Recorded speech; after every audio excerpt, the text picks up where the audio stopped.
Hello and greetings. I hope you all are keeping healthy and safe. And welcome to another edition of Wild Exposures.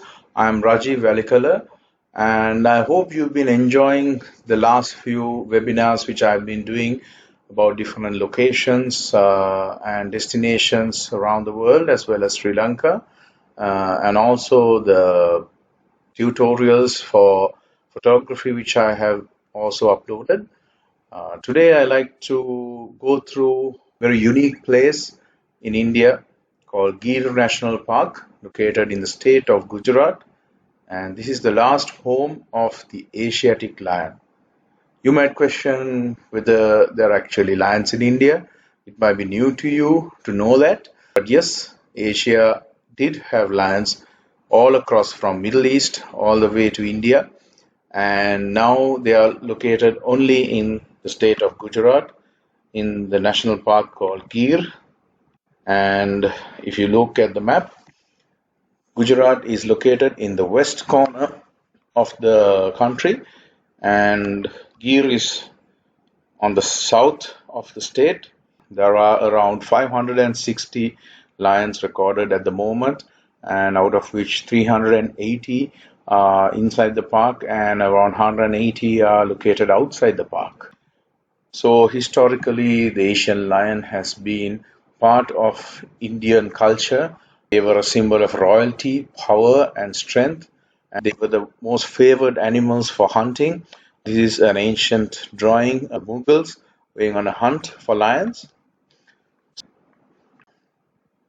You can see the famous Ashoka pillars, which are an emblem of India, and they showcase the lion. The lion is always etched in human culture, and the Nawab of Junagadh, which is the province where Gir is located, had a lot of hunting parties when visitors and even British high-profile visitors used to attend. A lot of lions were shot for sport, unfortunately, and this resulted in a huge decline in the population of the species, where in the turn of the 20th century there was only 60 lions left, and thus by 1922, Nawab during that time imposed ban on hunting and killing of lions, and thus the conservation progress began. And through the years after independence, there was strict conservation of the species to result in the current population of over 500 animals. And this is the first animal, the first carnivore to be delisted from critically endangered to the category of endangered within the last few years. And the main issue now is that it's overflowing into the regions, and the capacity, the holding capacity of Gir is not enough.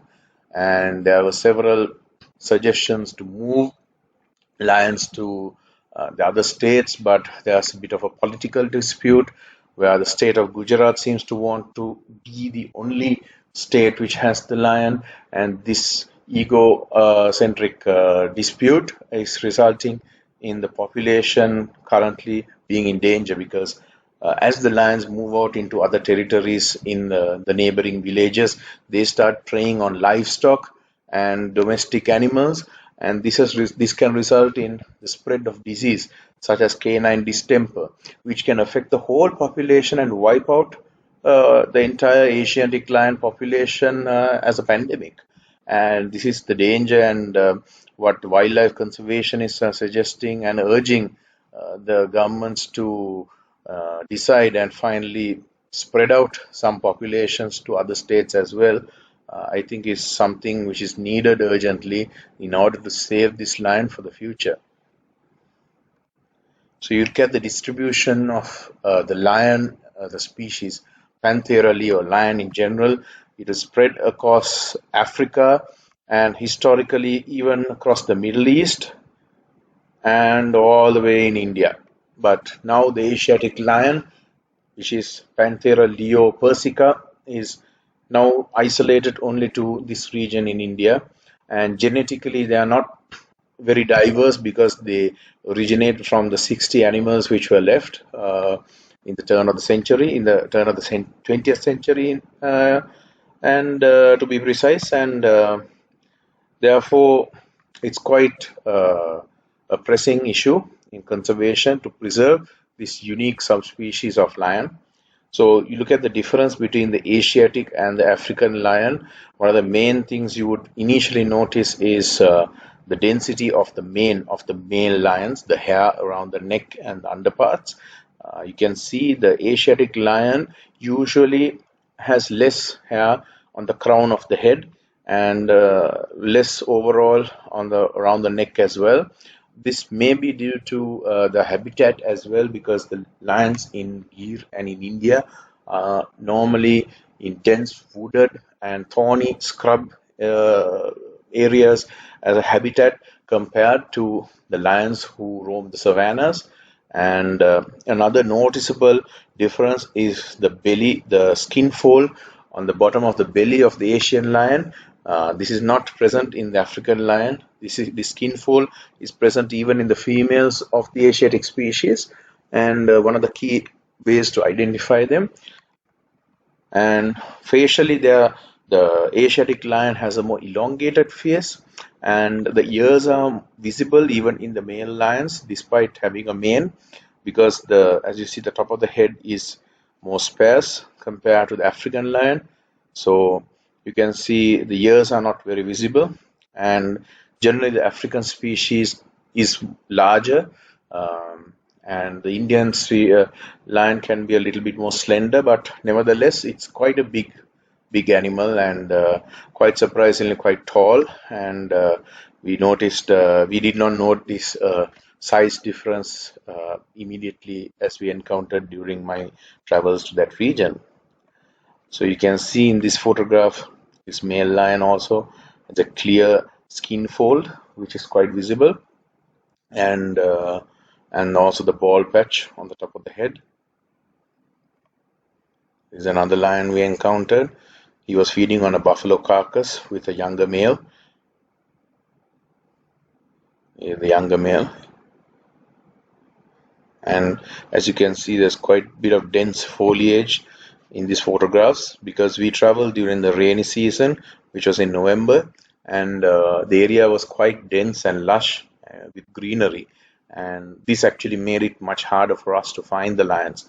So the ideal time to see lions in Gir would be during the dry season, which begins in the tail end of February and will last up to June. But the best times would be in March and April, where the lions might be out, especially the prides of females and cubs. We saw only one female during our visit. This is the male lion eating the carcass. And another close-up of one of the lions who got really close to us.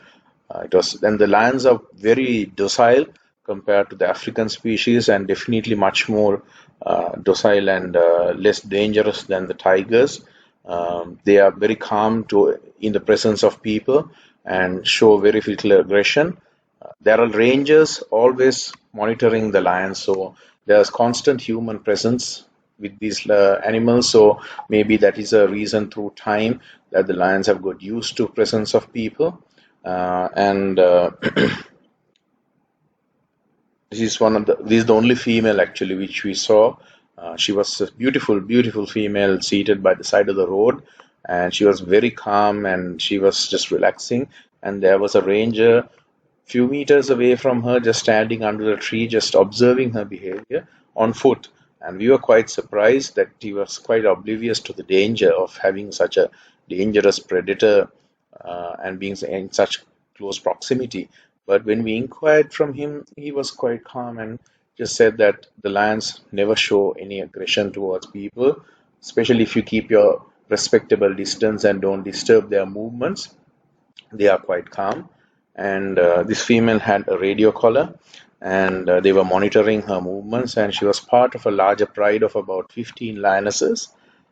And unfortunately, we were not able to see the rest of the pride, who may have been hiding in the dense undergrowth. As I said, it was quite green and lush, so it was very difficult to spot them.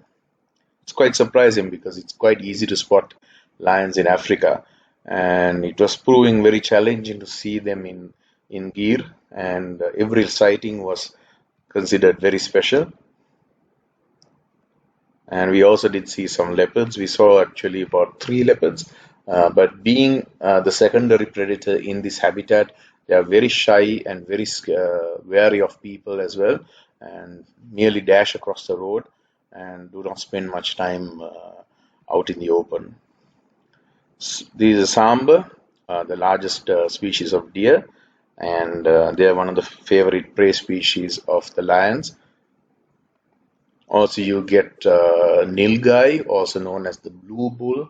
It's a very large species of antelope. In fact, it's the largest species of antelope in India, and they're a close relative of the eland, who's found in Africa, and also is the largest species of antelope in the world. And this is the male. As you can see, it has a blue and grayish coloration. And this is the female, who is a much more tan in coloration. In fact, it's quite interesting that sometimes in the bush you might see a female nilgai walking around, and because the color is very similar to a lion, it plays with tricks with your eyes. So it was quite. We had few false alarms during our safaris, and this is another species of ibis, and this is oriental hobby with a knob-billed duck. So you get few species of birds as well, um, and it's quite an interesting forest and park which you can explore, and a completely different side of India. And this is a Maldari herdsman. So Maldari are a tribe found in this region, and there are a few villages located inside the park itself, and these are herdsmen who herd cattle and buffaloes, and traditionally have always been in this area, and have learned to be in harmony with these big cats. And occasionally the lions do take a cow here and there, but they've got used to that and accept it as part of nature. And they are quite elaborate and intricate in their dress and costumes, and especially the women folk. And also you have the Siddhi tribe in this region of Gujarat. The Siddhis are descendants from Africa, and they were brought in by the Nawabs and the Maharajas and the Sultans as slaves and soldiers, and these populations remained and create one of the vibrant communities in India. And there's a village located in the park itself, and it's a very interesting cultural aspect of India, which a lot of people are not aware of. The Siddhis do a tribal performance for visitors in different hotels and lodges. We also got a performance while we stayed there, but honestly, from a review point of view, I wouldn't recommend that, because it's a bit degrading in the way it is done to these people who are also human beings, and who are proud cultural people. And what I would suggest, instead of having a cultural performance in your hotel, and you rather it's visit them, visit the village, see the people, and maybe help them out any way you can to uplift their lives, rather than getting them to perform like a circus act in your lodge, because the way it's done is very degrading. And as someone who's been to Africa and has met many Africans and people who have become my friends, I felt the way it was done was not honorable, or not dignified enough for these people. So I think rather just a village visit and meeting and talking to these people would be more in line and more ethical to create a difference, and also to explore this unique culture. And when you take the state of Gujarat, there's much more than just Gir National Park, and I like to highlight this as well. That if you're now visiting, a few other places you can visit and you should visit would be one of them is the Black Buck Sanctuary, also called Velavadar, and this is one of the last vestiges of the endemic Indian black buck. This is found only in the Indian subcontinent, a beautiful antelope, as you can see, and you get some beautiful grassland savannas. And it's one of the only places where you can see two unique predators from India. One is the striped hyena, a very unusual and very intriguing predator and scavenger, and you can see them quite well in this sanctuary. And it's one of the best places in India to see the Indian wolf. Yes, there are wolves in India as well. And as you can, if you can recall the stories of Rudyard Kipling and the Jungle Book, you would hear about the wolf. So this is the species which they're talking about. So it's quite a unique place to explore to get another view of Indian wildlife besides the lions and the leopards and the tigers. Another place is Little Rann of Kutch. Stunning landscapes, uh, desert-like region, very arid, but also rich in life. Especially one of the best places in the world for bird life and bird watching. There are many species of birds you can see, including the greater flamingo and seasonal migrants as well. And also, it's one of the last vestiges of the Indian wild ass. It's a species of donkey, which is look unique to this region, and it's one of the last areas where you can see them and photograph them. So it's also one of the unique places which you have to visit if you are traveling to Gujarat. And I hope you enjoyed this presentation about the wonders of the wild and about the Asiatic lion. And please do message me or inbox me if you do have any questions about this region or any other wildlife topic. And I would be glad to help you out. And please do leave your comments. And I hope you enjoyed this short webinar. And please do stay safe and stay tuned for more updates.